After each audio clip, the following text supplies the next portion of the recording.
ব্যাপার হচ্ছে বঙ্কুবিহারী ভগবান যখন ওইখানে হাঁটু গাড়া হয়েছিল, হাঁটু গাড়া হুগলি যে আরামবাগ দেখছে তোমার ওই হাঁটু গাড়া যে আছে, হাঁটু গাড়াতে যে বাঁকা বিহারী ভগবান যে সাক্ষাৎ উনি অন্তর্ধান হয়েছিল, হাঁটু ঘুরে ওখানে অন্তর্ধান হয়ে জান নেই। তা কান্নাকাটি হুলুস সমস্ত কিছু করছে, বাবা মা আত্মীয় স্বজন পরিবার সবাই কোথায় গেল ছেলে।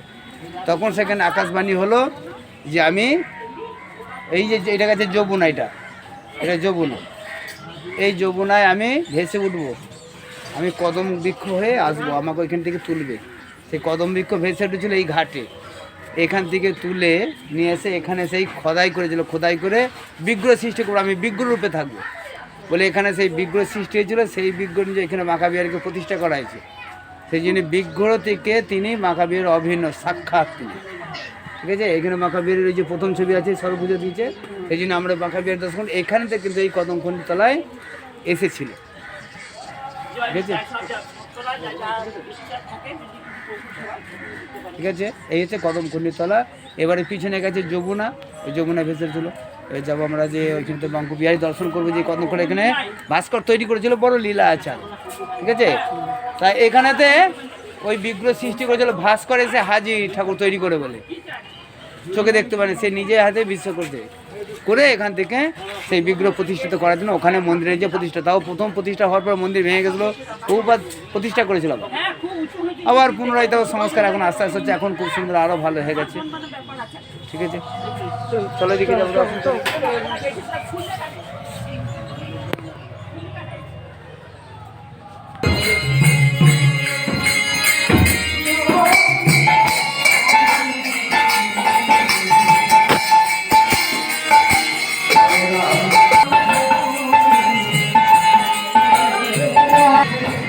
সবাইকে বলছি, সবাইকে, এটা হচ্ছে বাঁকা বিহারী মন্দির, এই ধামেশ্বর, ইনি হচ্ছে ধামের ঈশ্বর।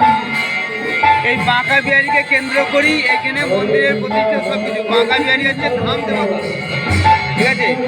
এই বাঁকা বিহারী আর বৃন্দাবনের বাঁকা বিহারী আর কোন আলাদা, ঠিক আছে। আর এই বাঁকা বিহারী বিগ্রহ আমরা দর্শন করছি, এই বাঁকা বিহারী ওই কদমখণ্ডিতে উঠেছিল, যে কদমখণ্ডি দেখানো ওখানে উঠেছিল, ঠিক আছে।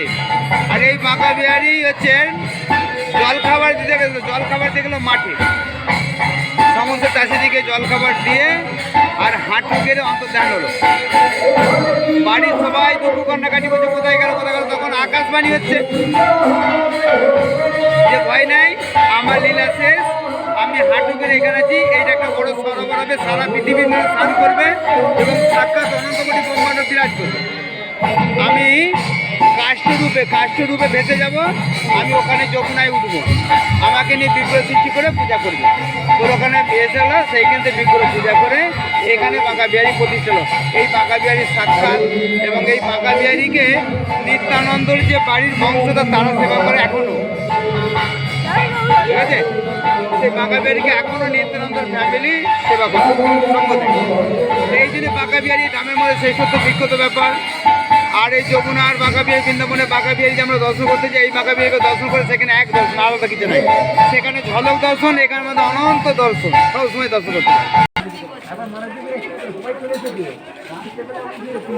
তারপর দেখে কোথায় চান করো, বলছে যমুনায় চান করো। ওই যমুনা পার হয়ে এসছি, সেই আবার যমুনা নাকি, বুঝলে এটা যমুনা, কোনো মধ্যে বিশ্বাস করে না। কিন্তু চান করতে নেমেছে, কিন্তু সেই বাবাজি মহারাজের হাতে একটা দণ্ড ছিল, ও যা ডুবেছে দণ্ড নেই, আর দণ্ড পায় না। কী হলো, দণ্ড কোথায় গেলো, ভেজে চলে গেছে হয়তো। চান টান করে উঠে এখানে 15 দিন ছিল, থাকার পর আবার বৃন্দাবন ফিরে গেছে। বৃন্দাবনে গিয়ে কেসি ঘাটে যা চান করে উঠেছে, সেই লাঠিটা ভাসছে। তখন তার মনের মধ্যে বিশ্বাস হলো, সে বললো যে না, এটাই সাক্ষাৎ যমুনা, সেই যমুনায় এইখানে ঠিক করেছিল। বিহারী ঘাট ছিল, এখানে তো বাঁকা বিহারীকে প্রথম স্নান করানো হতো।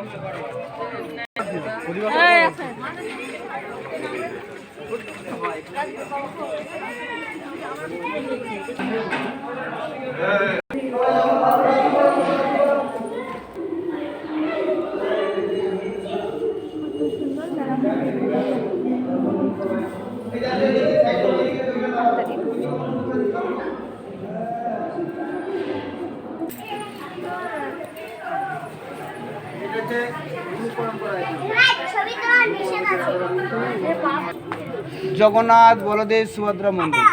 আচ্ছা, যারা যারা জগন্নাথ দর্শন করলেন, সুভদ্রা মণি দর্শন হলো, বলদেবের দর্শন হলো, এর মধ্যে দর্শনে সবাই দর্শন হয়েছে?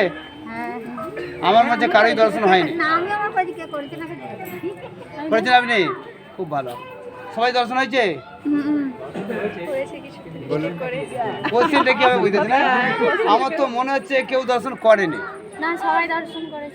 হ্যাঁ, আচ্ছা, দর্শনের মধ্যে কিছু আশ্চর্য আছে জগন্নাথ দর্শনের মধ্যে? এখানে জগন্নাথের চরণ দেখা, পা দেখা যায়? এখানে পা দেখা গেল, কি পা বাড়ি দিয়েছে নাকি? চরণ কিন্তু দেখা গেল আজ পুরী মন্দিরে চরণ দেখতে পাইনি, কিন্তু চরণ নেই তো দেখবি? জগন্নাথের চরণ নেই তো? হ্যাঁ, কই হাত আমরা দেখেছি তো, অর্চনার সময় দেখেছি, মন্দিরে নেই। ঠিক আছে, হরে কৃষ্ণ। তা বলছি কি, যে এই নিত্যানন্দ প্রভুর বাবার নাম ছিল হারাই পণ্ডিত। হারাই পণ্ডিত ওই জায়গায় খুব ইচ্ছা ছিল যে আমি জগন্নাথ দর্শনে যাব। তা নিতাই বারবার বারণ করছে যে না যাওয়ার দরকার নেই, না যাওয়ার দরকার নেই। ও যে না আমি যাবো, আমার মন টেনেছে, যাবোই একবার জগন্নাথ দর্শন যেতেই হবে। এত চেষ্টা নিয়েছে বলে সে রাত্রেবেলা যতই সব বেঁধে বুঁধে রেখেছে, মালপত্র মুড়ি টুড়ি করে বেঁধেছে, সকালে উঠে বেরিয়ে যাবে, যেমন হয় কেন হেঁটে হেঁটে পড়তো বলে যথারীতি জগন্নাথের মিশ্র বাবা সব কিছু বেঁধে সকালবেলা মন্দিরে পুজো দিতে প্রণাম করতে এসছেন। প্রণাম করতে এসে দেখে না যে আমার ওই নিতাই আর বাঁকা বিহারি দুজন তো না, তা কৃষ্ণ বলরাম রূপে এইখানটা বসে আছে। ওই যে চরণ আছে, ওই চরণ কোনো দর্শন হয়েছে না, সাক্ষাৎ দেখে না জগন্নাথ, এই তো জগন্নাথ।